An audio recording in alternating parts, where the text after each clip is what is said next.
Hey gang, I know you're curious to know about gaslighting. That's as hot as the word narcissism right now. So I'll try to get into it quickly. But yeah, this is some stuff that's very close to my heart. Expectations and reality. I don't know if you've heard of the equation. Expectations minus reality equals disappointment. Okay, so if we've got higher expectations than what reality, then we're going to end up with, not what our expectations are being met, blah, blah, blah. Anyway, another thing that I'm going to touch on is, fantasy as it pertains to denial. So there's a part of us that fantasizes about, what could be and the possibilities of the future. And sometimes that can be rooted in denial and having blinders on to the reality that's there. So, there's a bubble bursting of fantasy, which can totally suck at times, but it's when we admit to ourselves that we're in denial. So what is gaslighting? The thing that most people experience is like a hindsight. Oh, that person was a narcissist and they convinced me that I was crazy or whatever. And it's what it actually is like playing down your subjective experience. So someone playing down your subjective experience is you're like, oh, that's so what I'm thinking and feeling is not true, and then it makes you confused. Are they lying to me? And I think sometimes people are lying to protect themselves, but a lot of the time it's just like neither people are willing to admit, like there could be two truths simultaneously held at the same time. Like you could be having two completely different subjective experiences. And so as long as you're aware of that, you can't be gaslit by someone if they're like, well, this is my experience, and you go, well, this is my experience. So not knowing yourself and not being in touch with your values and who you are and what your experience is, because you're hyper focused on other people, empath, attracting narcissists, blah blah blah. The truth is it's more of a codependent thing, and it's more of a avoidant attachment thing. So myself included, I ended up in a very codependent relationship with one of my parents, where I was put all my needs lower, and I developed a sense of self and identity from looking after that parent. And so then, I've recreated that in all of my romantic relationships, where it's like I'm the hero and I'm rescuing them. And in order to do that, I play down my subjective experience, because if my needs are less important, then I can do a better job of focusing on theirs, which was just something that I was trained to do. So that behavior was rewarded, so I've kept that survival mechanism, and now I'm trying to unpathway it, because I'm no longer living in that environment. So it's like that. So anyway, having your subjective experience played down, you're more at risk of that if you are not in touch with your subjective experience. In much the way I was saying before, you can play down your needs to focus on others, which is the codependency trap. So if someone says to you, no, that's not what happened, the way I see it is you were being unreasonable, you can go, well, that's not how I remember it, but cool, all right, whatever's buddy.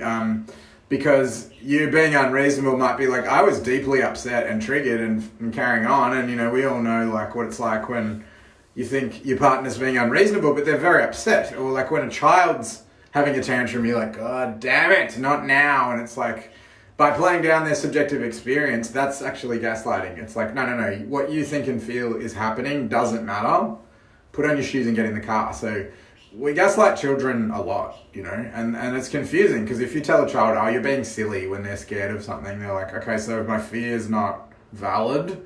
And, we're programming people to play down their needs and be gaslit. And I understand as a parent, you don't always have the time to go, let's validate you before we go to school, because it's like, you're already late, and the kid's like, I'm too anxious to go. And you're like, I know, but just get in the car. You'll forget in a minute that you're scared of something that's probably not going to happen. And once we get there, you'll be fine. Your anxiety is not the only thing that's going on right now.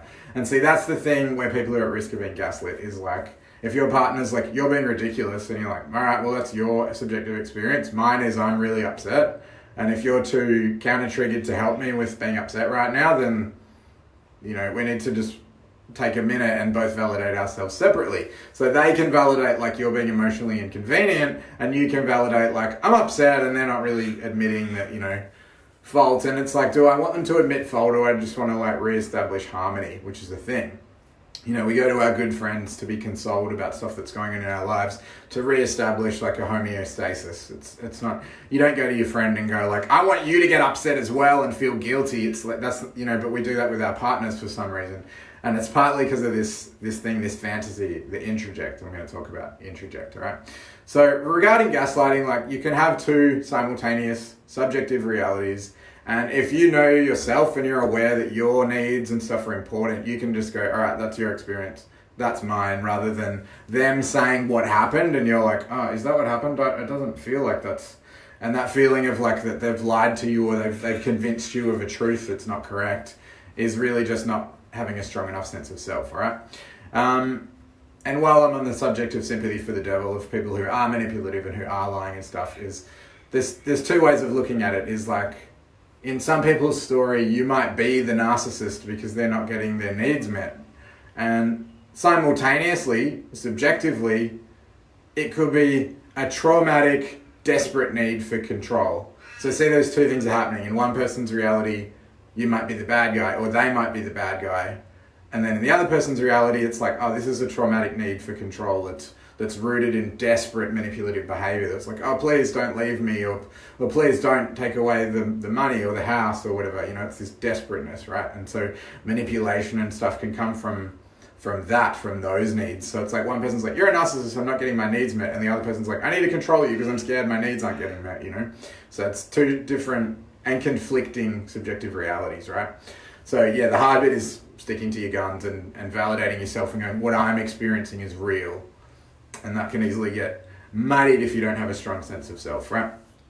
So the introject, the fantasy of what a relationship is supposed to be. And so what I mean by that is like, you could have a partner and just picture one of your exes or whatever, and it's like, now you kind of know that's a person, that person's into that thing, they do that twice a week, they're all about this, their job is this, that's the kind of person they are.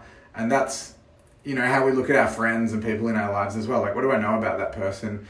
But the fantasy and the introject of the relationship is like, you're my partner, it's my future with you, and what's my life going to be like if I make you into my partner? And so we start getting into this like expectations thing, like, oh, I need you to be more like that for me to have the future that I've planned, right? Or for me to have the life that I planned, I need you to get on board with this thing because my fantasy, my introject includes you just a little bit this way, And so we can impose expectations on someone when it's really not their problem and it's not their fault. And actually the fantasy and the denial is why, So a common ending to this pattern is like, you need to change so I can have the introject, the fantasy that I've planned, right? And that turns into calling them a narcissist, saying they've got a personality disorder. You need to be fixed. You need to change so my fantasy can come true. I know. I don't like hearing it either. Anyway, another reality that can happen in this, misguided fantasy thing, we're doing that, is a really common thing that's very magnetic is like one person having like an avoidant attachment style and the other person having an anxious attachment style. So what I was saying about the hero, like men often have an avoidant, like, oh, this is a bit intense, can you just calm your farm with the emotions, the emotional diatribe. And, men have been overwhelmed by women talking too much, too emotionally, and we're not congruent enough to keep up. Many, many times. So we're like, okay, just... So quite often the man's like, and then they're like, you don't care about me, narcissist. That's a really common pattern these days, right? But it's just a fearful avoidant or dismissive avoidance, like I don't want to hear about it at all, But the fearful avoidant is really common in the hero thing and the repressing needs to codependently satisfy the other person, right?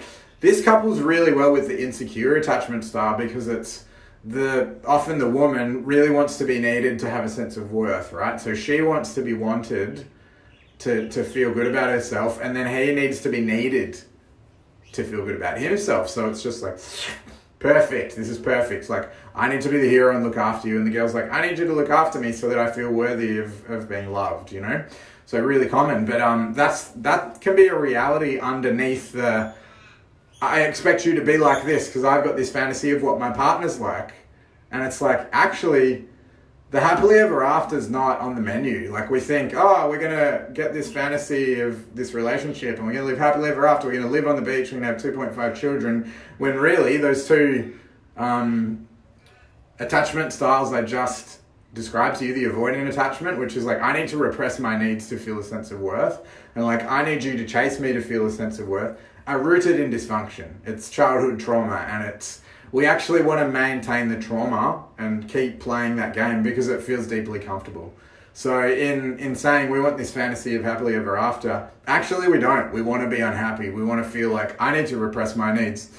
As usual, I just got to suck it up and go to work and no one appreciates me, and resentment for all the things that I do. No one ever thanks me, feeling sorry for yourself. Hey, Joey. And, we think that we want to be happy, and it's like, no, actually we want that resentment. We want that sort of, the weight on our shoulders that gives us a sense of worth and value, right? And the girl's like, oh, if I find the perfect guy, he's going to treat me like a queen, and then suddenly the world's going to open up for me and I'll finally do all the things that I haven't had the confidence to do. And it's like, the reality is actually, I like feeling insecure, so I don't do things because that's comfortable and I know how to do that. And whenever I beat myself up, I should have taken that opportunity. Like, that's the same procedure of emotional regulation that we've been doing since childhood.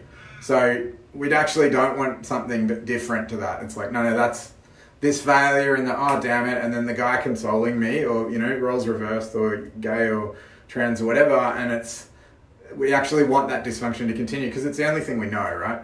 And I was talking to someone recently who said they weren't actually really attracted or into their partner at first because they were so dysfunctional that there was not drama and there was not the fireworks, the lust, the furious, like, unhealthy compulsion. And then they were like, yeah, but I love my partner now. Like, I deeply love them. And it just came from knowing them and understanding them and building a relationship together that they fell in love. And it's just funny that person was aware, like, oh, my attraction is dysfunctional. So I didn't date someone who I was attracted to. And then I was able to create love with someone else who's much healthier for them. And so this is a really good example of how we can beat this whole system, this like insecure, attracted to avoidant polarity thing, which bursts into flames and people get called narcissists and, martyr themselves as empaths, when actually, like, codependencies, both, like, people are either like repressing their needs to be a hero, or they're playing their needs down because they think they need to be loved, or everyone kind of ends up resentful in the end, yeah?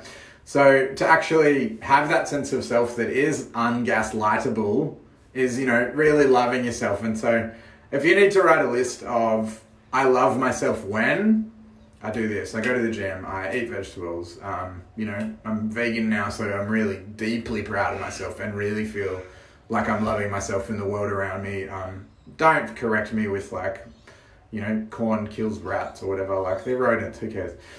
Anyway, but this sense of self that comes from loving yourself and caring about yourself means that when someone does try to impose their subjective experience on you, you're like, well, that's your view, that's your opinion, mine is this, and I actually don't care what you think. I just did it then. I was like, I don't care if you want to ridicule veganism. Like, I'm trying to do this for good reasons, for my health, for climate change. I don't know if it's true or not. I don't care. I'm just trying to do my part. And, I do feel like killing animals is kind of harsh. They haven't really done anything and they keep them in pretty horrible conditions. And then we eat them in. Anyway, enough about that. So the remedy to this, like, seek attraction thing is being okay with being self-centered enough to take care of yourself. So not like, driving over pedestrians because you're in a rush. Like, that's not right. That's selfish, right? But being like, okay, I need to drink enough water and eat enough food to be a good parent. I need to do my best to get a good night's sleep to be a good parent. Because, just focusing on them because that's the righteous thing to do, it's like, no, you're not. If you're not taking care of yourself, you're not doing a good job of taking care of them. And it's totally codependent. And a lot of people are codependent with their children. And part of the avoidant attachment thing is a codependent parent making the child into their partner when, the other partner's left. So that repressing of needs to appease parent, to please parent and get approval, teaches us to play down our needs, and then we just got this hero complex forever, I'm working on it. Anyway, the remedy is that self-love stuff. What makes me feel better about myself? What makes me feel loved? within myself and not requiring external validation of someone else who's probably attracted to me for the wrong reasons, all right? And then the hardest thing, and what I was saying about my friend who entered a relationship with someone she didn't have those fireworks with, was like sitting with being a bit bored, sitting with like, oh, okay, there's not drama, this isn't increasing my heart rate, like, oh, okay, I'm waiting for them to text me back. Like, it doesn't have to be like that. Intensity is not the goal. Like, calm and understanding each other and respecting each other and feeling like someone cares about you, that's the goal, okay?